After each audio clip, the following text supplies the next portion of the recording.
Hey there, it's Beejal, and we are back for another case study. And Claire is probably one of my most unusual clients. Not Claire herself, but what she actually does. In fact, I love what she does. Every time we get on a call, I just enjoy hearing the stories. But I'll let Claire explain what she does. Claire, can you please tell us what is your business? I am an alpaca vet, essentially. I do work with llamas as well, but pretty much all of my work is working with alpacas and llamas, and I'm a specialist vet. So I've been doing that now for over 20 years. And yeah, it is a little unusual, admittedly. I do get to see the odd camel from time to time, and I see samples from deer and sheep and goats as well. But the vast majority of everything I do is working with alpacas and some llamas. Yeah, so a little bit strange. So if an alpaca vet can use a virtual assistant, there should be no excuse for anybody listening to this or reading this that, oh, will a VA work for me? So Claire, first of all, thank you for sharing that. I always have a big smile whenever you start talking because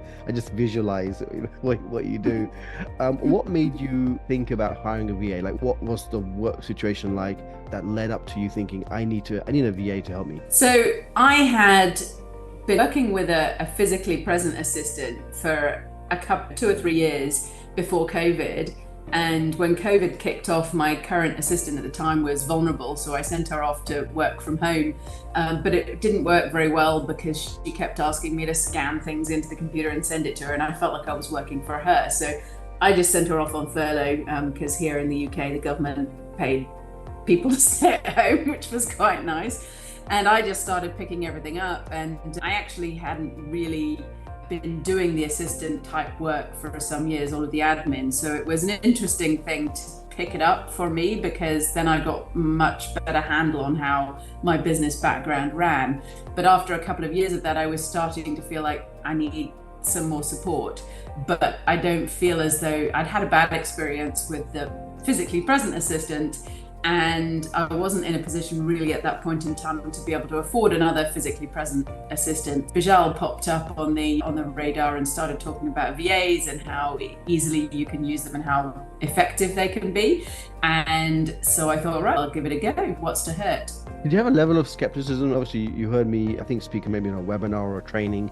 Was there a level of skepticism that you had to get over before you made that final decision? I think the whole VA thing, having tried to send my assistant off to work from home remotely originally and it not working very well, there was probably some reluctance from that side, and probably also knowing whether or not I was going to be able to communicate effectively with somebody on the other side of the world, whether timings or language wise. Yeah, those were probably some of my concerns when I decided to try it. So when you finally decided to take the plunge and decided to move forward, were you clear about what you wanted the VA to do initially? Were you like, okay, this is what I want my VA to come in and do?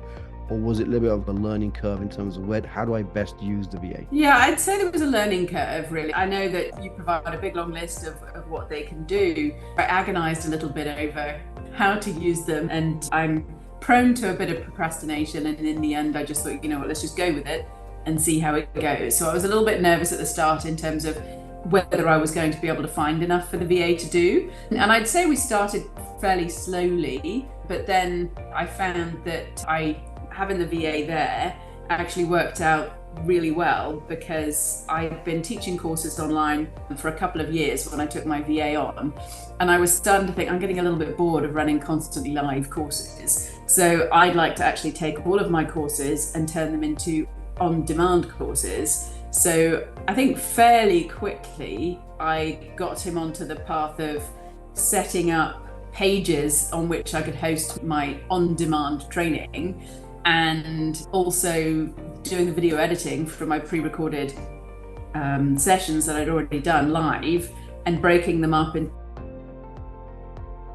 smaller pieces, and it turned out he was pretty good at all that. So I would never have managed to get those courses online and get the sales pages all set up on my own in anywhere near as efficient a way as I did working with the VA. So I was able to just go through everything, give him instructions, say off you go, and then we'd check base regularly, and then I'd go and check what he'd done afterwards and make tweaks if necessary.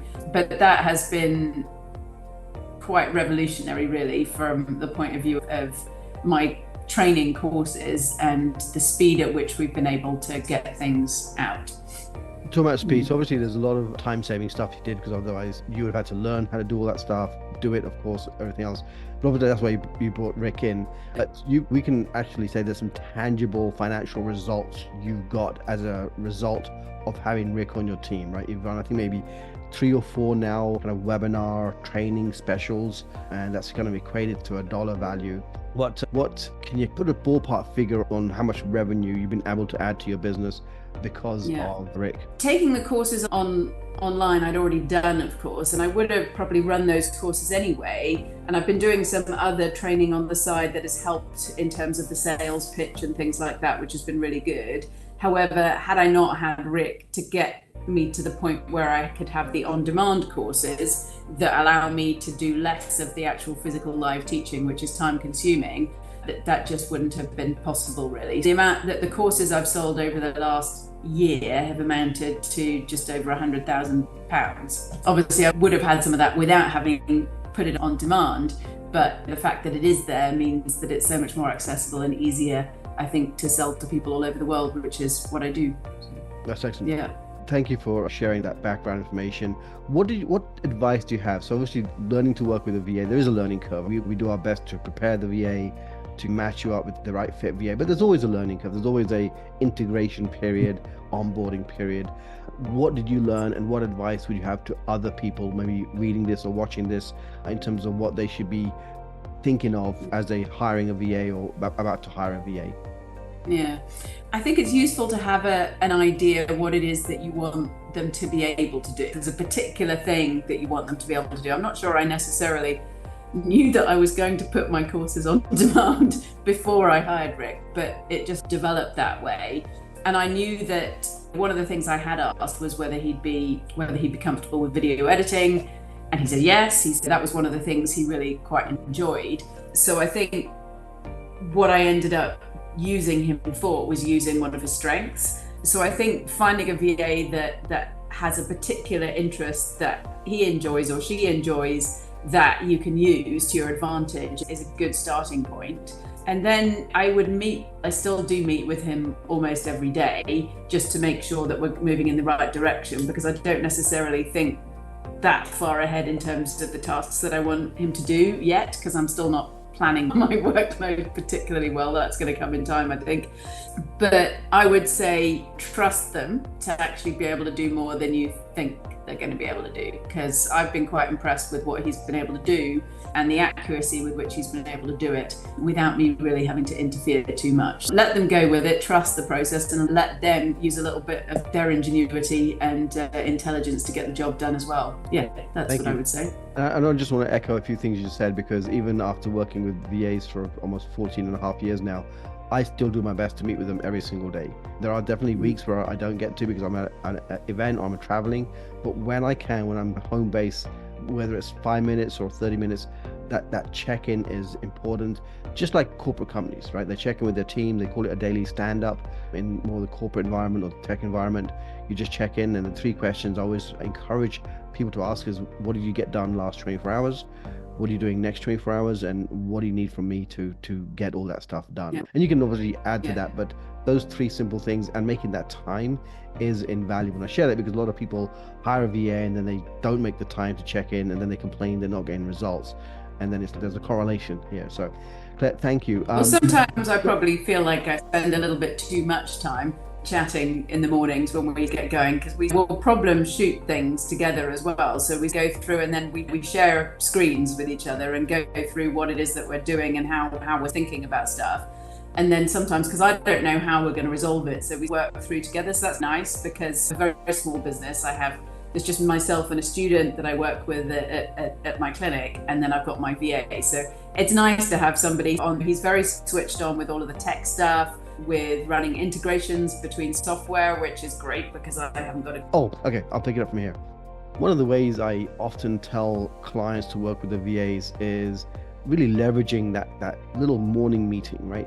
Even if all they do is just listen to what you're thinking needs to get done, it often helps, at least it helps me clarify for myself what's important on that given day or what's important in that given week. Just having someone to speak to just allows us to organize our thoughts. Do you experience that when you're working with Rick as well? Yeah, so because I work in such a small team with just myself and my student and then my VA over in the Philippines, for me, it's an opportunity to partly troubleshoot certain things, particularly the tech side of things, because if I'm not quite sure how I want him to do something, we troubleshoot it together and figure out how to fix the problem. And sometimes I ask his opinion on what he thinks about X, Y, or Z. Where it comes to the tech stuff, he's generally quite a whiz with that, but sometimes I'm a bit slower and I need to understand some of the things too. But we work through it together. We work on Teams actually when we're working together, and then we can share screens with each other, which works well. And we can also share documents really easily through Teams and keep them updated from one end to the other, which works really well. Awesome, great. If you could encapsulate the impact in one sentence of working with a VA, how would you best do that? So working with a VA, I'd say it's keeping in touch with them, make sure you know what they're doing, and let them help you in the way that they are there for, and trust them to do a good job, because they do actually do a really great job. Awesome, great. Better Claire, than thank you. Yeah. Thank you so much for taking some time out today and sharing your experience of working with the VA, the impact the VA is having on your business. And of course, I wish you much success moving into the future and hopefully helping to expand your team as you do. So anyway, bye for now, Claire. You're welcome. Thank you very much. All right.